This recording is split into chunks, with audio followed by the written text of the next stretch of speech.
From headlines to heartbeats, this is More Than News with Kris Moore.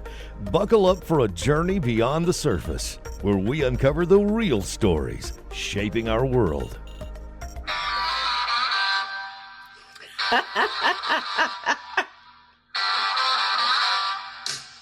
Welcome to More Than News. I am Kris Moore. Joining me is the man, the myth, the legend. It's Jake Gadon. You thought I was going to forget, didn't you? I was wondering, Kris. You know, I still have that saved from my time in Odessa. It's still saved on my desktop. I listen to it time to time. One of the best things that you ever came up with. Those were some of my favorite times working in radio. Jake and I both worked in Odessa, Texas, and Jake was the sports director there at the CBS affiliate, and he did such a fine job. I had him on the air every Friday, and we would cuss and discuss what was going on in the world of sports. But Jake, you've moved on.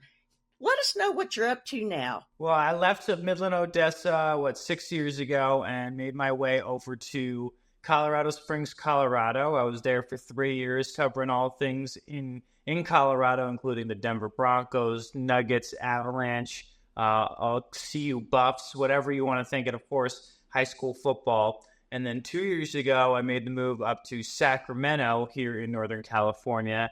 And now I'm currently up here as the lead sports anchor at CBS Sacramento, covering all things Bay Area, Sacramento, from the Sacramento Kings to the Oakland A's to the San Francisco 49ers. And we still cover some of the best high school football the country has to offer. Really? So is high school football as big there in California?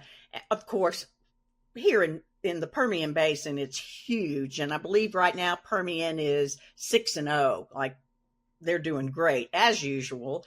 But it is that big in California too. It is. The talent level is just as good. I would say maybe Texas is a little bit better.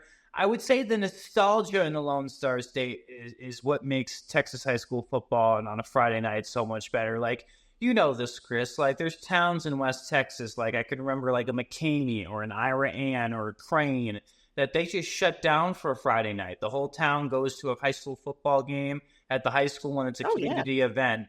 I wouldn't say it's the same type of thing here in California, but the talent that we have here is rivals what not only the Permian Basin has, but Texas in general. Well, let's circle back to Colorado.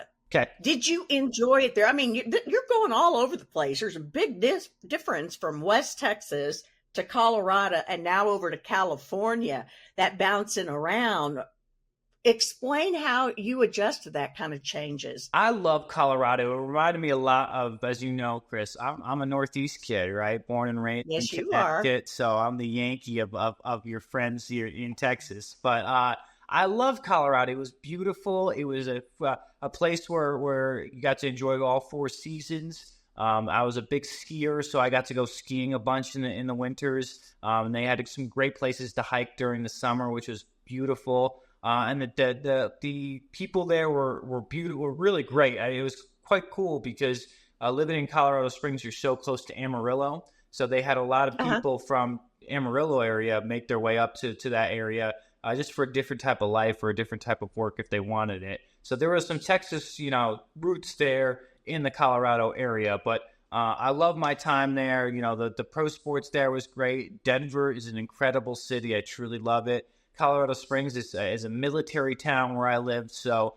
they had the Air Force Base there. NORAD is there, so it was a really incredible time living there. I do miss it fondly. I loved actually living there itself. The sports teams, I wish they did a little bit better while I was there, but it's not like the Dallas Cowboys where every year they're hopeful for a Super Bowl run, but it was still a great place to live and an enjoyable time. Okay, let's get into it. As I said, he was on the air every Friday, and we would discuss what was going on in high school football and so forth. So we've kind of touched a little bit about high school, but let's just go ahead and move up to college ball. you've got quite a bit of college football going on there in California. But I got to ask you, what do you think about University of Texas? What's your favorite college team right now? I love UT. I know they had a big loss to Georgia this past week, but I truly think they're a team that's going to hopefully make a run to the college football playoff in the national championship game. Quinn Ewers, the quarterback for Texas, got pulled out of that Georgia game. I still think he's a Heisman frontrunner. Of course, everyone's going to talk about Mr. Manning over there and what he can bring to the team. I think he's going to be a guy that's going to be there for 4 years and not leave for the NFL early.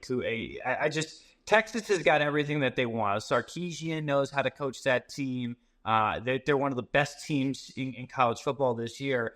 But you also can't forget, Kris, the team that's right up the road from you in Lubbock at Texas Tech with Joey McGuire. Texas is having an underrated year this year in the Big 12. They have one of the best teams that they've had in recent memory.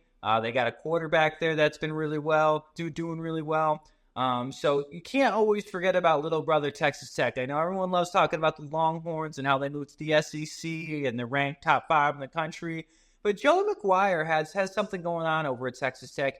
And what I like about him is he finds those rough and tough guys that he wants to bring in, which is truly like the West Texas type of football that we used to, I used to watch and be able to report on. The kids that, eat, breathe, and sleep football, don't care about getting a little messy and getting tough in the mud. I think that's the type of football we all love to watch and see. But you haven't told us who your favorite is this year, or your couple of your top. Okay, a couple of my favorite top teams. I would say the Oregon Ducks. They're rolling up there over in Eugene. They've had a couple of big top 5 wins this year. I love Georgia. Of course, that's a team that just beat Texas this past week, and that's a team that is always a perennial powerhouse.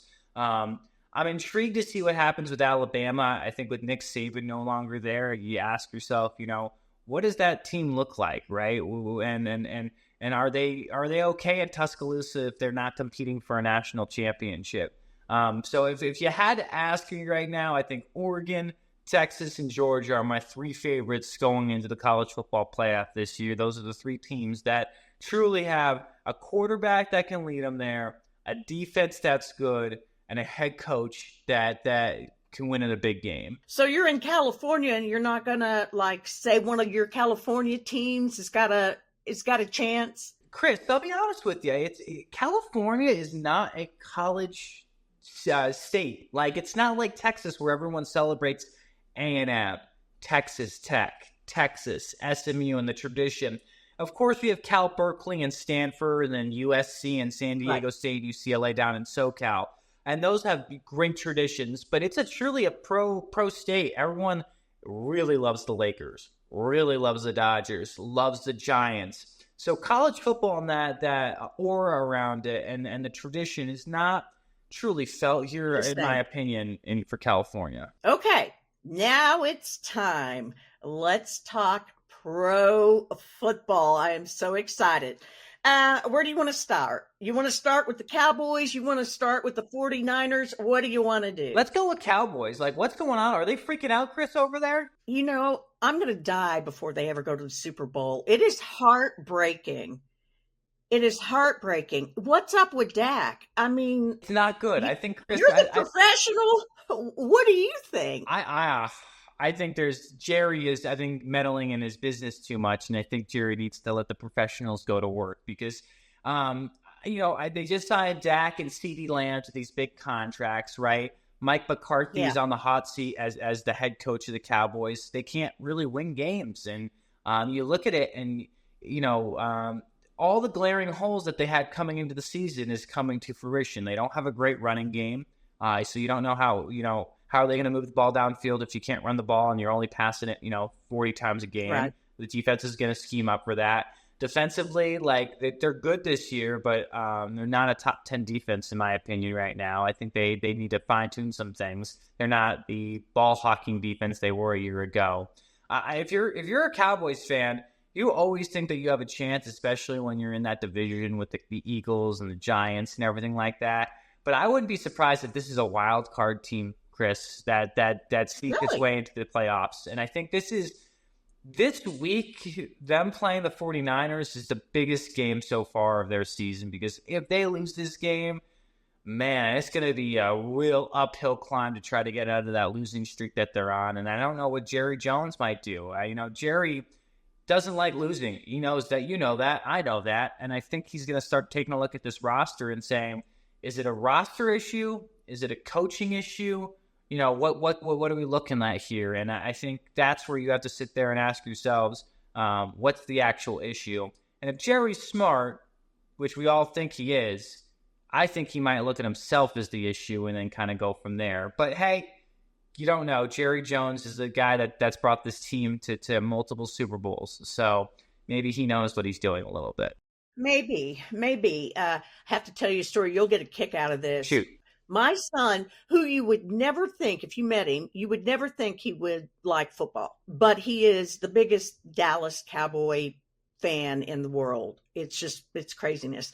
But Lamb is one of my favorite players, but I call him Swan just to watch my son do that. Mom, no. That's how you have a little fun with your son, though, all right? That's fantastic. Yeah. Oh, my goodness. Yeah, he doesn't love it. He doesn't love it. But I am curious to see what is going to happen this year and what they're going to do, because even diehard Cowboy fans in this area, they're getting, restless. They're getting a little restless yes, and concerned. And you know what the sad thing is, Kris? They're not the best team in the state of Texas right now when it comes to the NFL. The Houston Texans, they got a team down there. Like C.J. Stroud, Steph Diggs, Nico Collins, like D'Amico Ryans. Man, they have a great team over there. They know exactly what they're doing. Their defense is really good. They found their quarterback. Like, I wouldn't be surprised if the Texans took over as the better team this year over the Cowboys. Okay. Now then, another quick question. What do you think about Taylor Swift? You're throwing me a curveball here, Kris. I didn't warn you in advance. Here's the thing. It's bringing Travis. I love Travis. I think Travis is the football player, is a great football player. I think Taylor has brought new eyeballs to the sport of football that originally weren't there. The best example I can do is this. I have a sister, right, that's younger than me, has no interest in football, but loves Taylor Swift. And because of the Taylor craziness last year, she got all into football. And this year, not only is she watching it every game, but she's doing fantasy football, which a lot of, diehard football fans do. Yeah. So I think she's transcended the sport and brought it to a whole new demographic, which I think is great for the sport itself. Now, do I love that they follow every single move of what she does every single game? And, like, especially on the broadcast, like, after Travis makes a play, like, they take a quick shot of her. Like, I think that's a little too much. Like, for example, the Super Bowl, like, it wasn't about her. The Super Bowl win wasn't about her. It was about the Chiefs making it there with Patrick Mahomes and Travis Kelce. And it was a great story that she was there. But I don't think that she is she's not the main attraction. You're going to go there to watch a football game. And I think Taylor has brought, like I said, new eyeballs to it.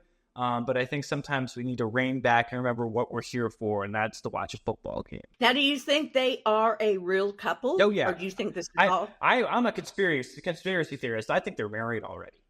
Do you really? I think they're married already. They got married this summer, and they're not telling anybody because it would blow up and everything like that. But I think this is no fake relationship. This is a real relationship, and I think they're already together. You're right. If I'm right, Kris, we have documentation of this. Okay, so that we do. Is, all right. Yeah, it's all over everywhere now. Okay, what about Patrick Mahomes? You know what a big fan I am of him and what all he's done. How do you think he's performing this year? I think Mahomes is really coming into his own. He's entered his prime. I think he's trying to do what Tom Brady has done for a number of years up in New England, but with the Kansas City Chiefs. To see him, and I remember him, Chris, like his first year at Texas Tech taking over the Red Raiders as quarterback. Yeah. And I remember him getting drafted and being in West Texas for that and then seeing where his career has gone. The guy is doing it with not much around him. Like, yes, he still has Travis Kelce there, but he's a very banged up wide receiving core. His star running back is done for the season. So he's doing so much, and he's an undefeated team right now at 6-0, trying to go for a three-peat of a Super Bowl. Like that's crazy talk. That's video game numbers, right? Like, you don't see that every single day in the NFL. We saw that for a number of years with Tom Brady, but now to see Mahomes try to do the same thing, and he's doing it differently than Brady or Elway or Marino or Troy Aikman or whoever it may be, right? He's doing it with being able to not only run or not only pass, but also run the ball as well and be a mobile quarterback. He's kind of changed the game a little bit, and I think what he continues to do in the NFL will be the standard moving forward.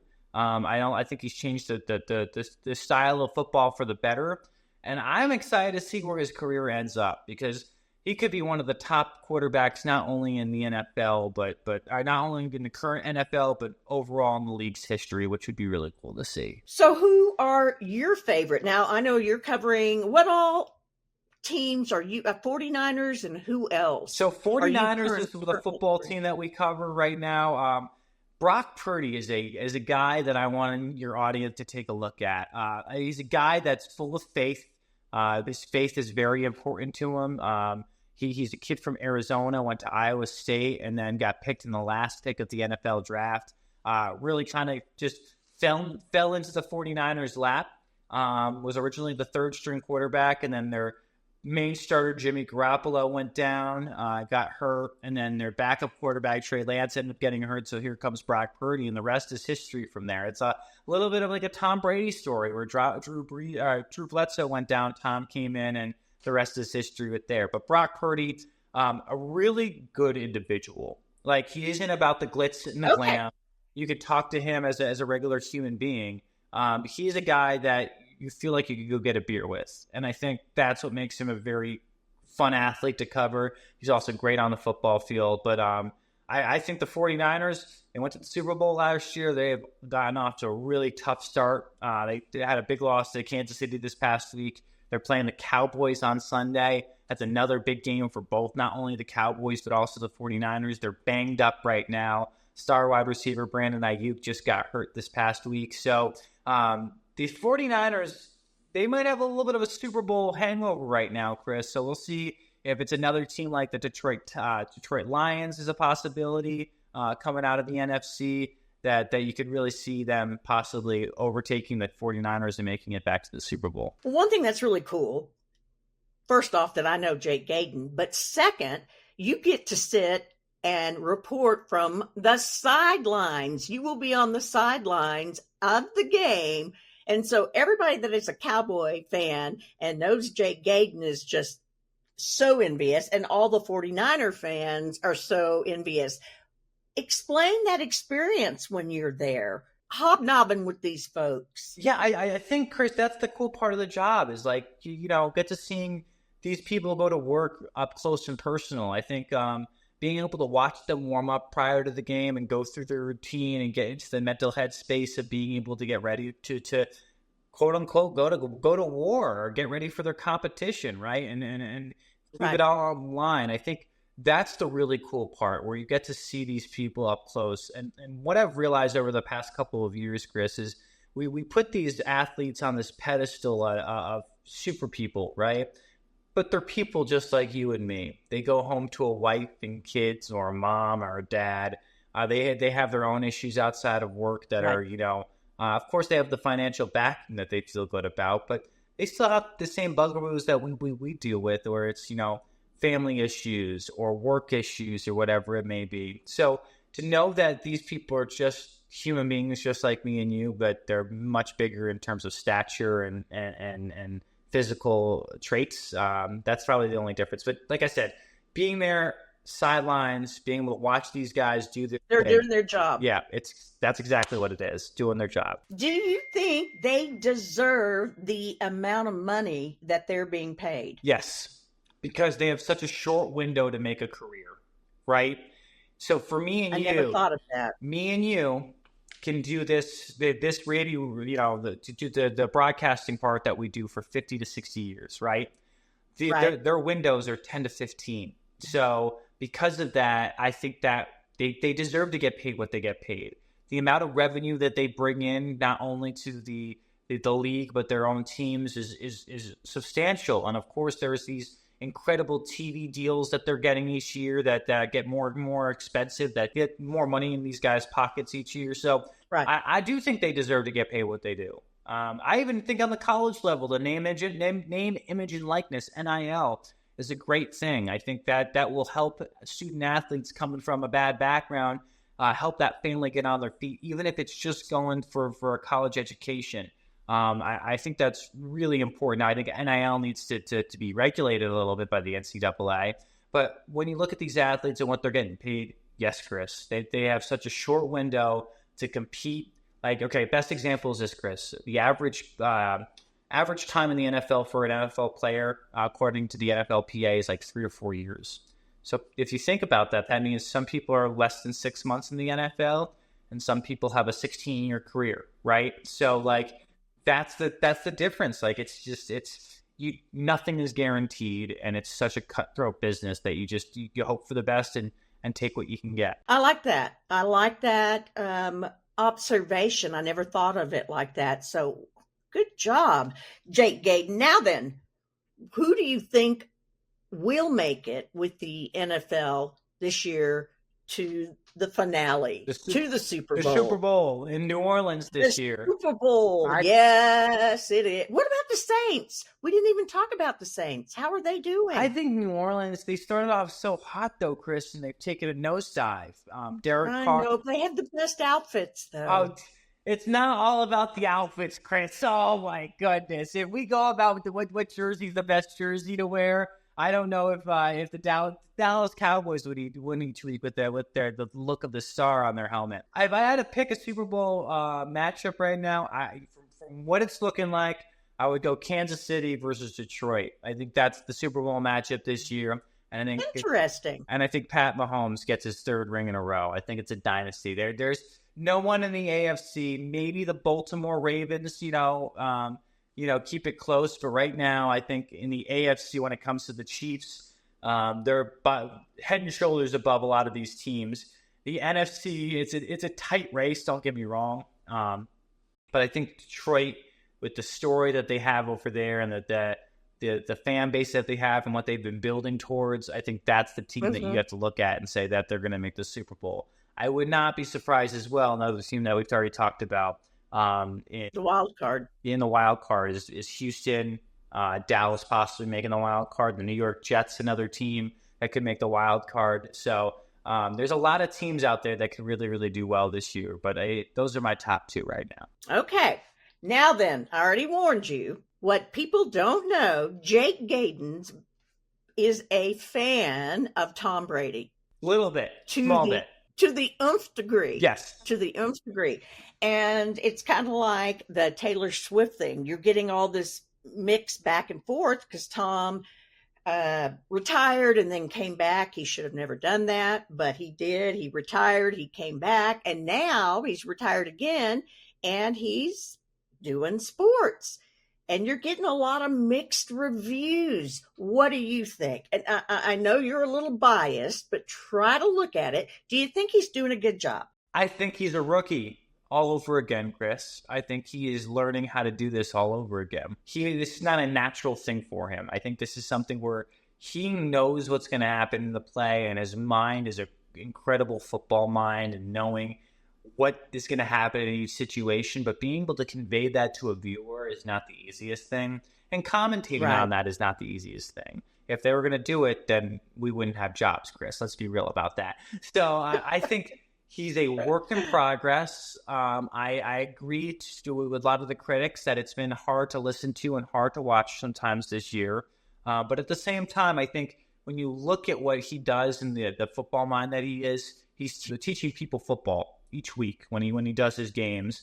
And I think give him more time. I think in a year from now, we'll have a different conversation because we all can't be like Tony Romo and come out of the gate being incredible on CBS, right? I think if you give Tom another year, and it comes full circle for him, I think he'll be more natural at what he's doing, because he was great on the field, and if he's putting all the effort that he did on the field to this off the field thing with being a commentator, I truly believe the sky's the limit for the guy. Well, now you had a star moment. What'd you say? Last week you got to meet him? Yeah, last week he was calling a 49ers Chiefs game, and I ended up being able to go up to him and give him a shake in his hand and saying just thank you. And I was the 7-year-old Jake came out at me. I was just like, oh my God, that's Tom Brady. That's Tom Brady. Oh my God. Oh my God. Oh my God. Oh my God. Oh my God. I just think that brought me back to my childhood and how much I looked up to him as an idol. And I remember like that the mantra was just do your job. And I remember thinking about that when I was in high school and middle school and college, just do your job when it came to, my athletics that I did outside of school, but also my schoolwork, do your stuff, get it done. It was a great mentor moving forward for me. And it was really cool to meet him finally for the first time. And you're like me. I don't go fangirl on people. You and I are in broadcasting. We meet a lot of people, but there's always a person that, if you meet them, that you will go, kind of like Jake Gadon, that you will go fangirl or fanboy over. So I am so happy for you. Thank you, friend. That you got to meet him. I got a feeling you'll meet him again. Okay, we're going to kind of wrap it up a bit. Before we do, though, is there any story that you can think of that you wanted to share with everybody or anybody, any baseball, hockey, anything? I would just say that, I know your audience is mainly based in West Texas, and I think people don't realize how incredible high school football is there and the Friday Night Lights. The nostalgia is incredible, and it still is with me to this day of like, I remember how excited I was to wake up on a Friday morning, Kris, and be able to go on the radio with you that morning, and then from there go to cover all the different games in the Permian Basin. If it was, Ratliff, or what's the new stadium over in Midland now? It's not built. They've changed names. It's like again. It's like Astound. It's not Grande. It was. I think it is Astound. It was Grande, I think. Yeah. Now it's Astound. It's a nice field. It's a nice field. They're going over to Big Spring and going to cover the Big Spring versus Forest Sand Bowl to start the year. Like, I remember that. Yeah. Truly. And I think when you think back on it, those games and those stories were incredible. I think that the story that sticks with me that I still think could be a movie to this day, Kris, is the story of Ira Ann and the Braves and that tragic bus crash that they had a couple years ago coming back from the state. Everybody wrapped up their Yeah. Do you remember that, Kris? Like that not only made local news, it was national news. And I will always remember we were at Shotwell Stadium in Abilene, and Ira Ann was taking on Wellington. And I remember that all the cheerleaders from all over the state came to support Ira Ann because their cheerleaders, of course, got to that bus crash and couldn't cheer that night. So to remember seeing 400 cheerleaders pack the stands for Ira Ann, cheer for the Braves, and then they made it into the state championship game at AT&T. Goosebumps, Kris. Goosebumps. I have video of it still to this day, and I think that's a story that I can think can be made into a Hollywood movie one day, and it's a story that will stick. You should write it. You lived it. I'm ready to go, Kris. All right, I got to call David Huertas. He'll be my co-anchor, all right, co-writer on that. Oh yeah, he's still in Monahan's, I believe. I believe so. Is where he's working now. Yeah, he would do it. Oh, I know he would. He loves his Braves. He really loves his Braves. Well, thank you for sharing that story. So, Jake, if people want, of course, I'll have the link of everything with you on all the podcast platforms and YouTube and so forth. But if they're wanting to keep up with you, because you're so good at what you do, whether you're covering 49ers or anything, how can they follow the career of Jake Gadon? Well, if you want to watch everything when it has to do with the Sacramento Kings and them lighting a beam that goes into the sky when they went on a basketball game in the NBA each night, you can give me a follow at Jake Gadon, Gadon _TV on Twitter and on Facebook. And then on Instagram, it's JA _Gadon as well. It's been an incredible career, Kris. I still can't believe it's almost been 10 years since I've been in the Permian Basin. It's almost been nearly a decade. That place gave me my start. It's a place I hold close to home. I think the people there, people like yourself, are truly some of the most incredible people in the United States. And I do not put that lightly. I think the way that community took me in and nurtured me and said, hey, we're going to help you get to where you want to be, and to see it come to fruition now is truly incredible. So I love my time in the Permian Basin, Kris. I love you. You do such a great work, and I think the Permian Basin is truly lucky to have you. What is the future for Jake Gadon? Do you feel like you'll stay in California for a while, or maybe bounce? I think we're going to bounce again, probably, Kris. I think my career is not, the chapter of my career is not ending here. I think you've got many years ahead of you, sir. I think there's a lot of chapters ahead of me, and I think if all comes to fruition, hopefully one day you see me on national television on ESPN or Fox Sports one day, or even CBS Sports, wherever it may be. But I think that's the next chapter of my career. I'm excited for it. When it comes, it will come. I think I've learned throughout this whole entire thing, it's about the journey, not the destination. And I tell anybody that's in this field or are pursuing something, enjoy each day, enjoy the journey of how you got there, because when you get to the destination that you want to get to, you'll look back and be really grateful and have a heart full of everything. So hopefully one day that leads me to a national television station at some point. If that's here in California or back on the East Coast, I don't know. But we hope for the best and just keep on working every day. I will, and the audience will continue to follow you. You are incredible, so good at what you do, and it is fun. Sports is supposed to be fun, but you even make it more fun. So I appreciate your time, and we will be doing this again. Whether it's basketball's next, right? Oh, yeah. We're going to do basketball season, Kris. Get ready. We're going to do basketball. March Madness. We're ready to rock and roll, my friend, okay? That's right. That's right, sir. All right. Thank you again. Jake Gadon with CBS Sacramento. Thank you, sir. Thank you. You've been listening to More Than News with Kris Moore. Join us next time as we continue to dig deeper, ask tougher questions, and bring you the insights that truly matter.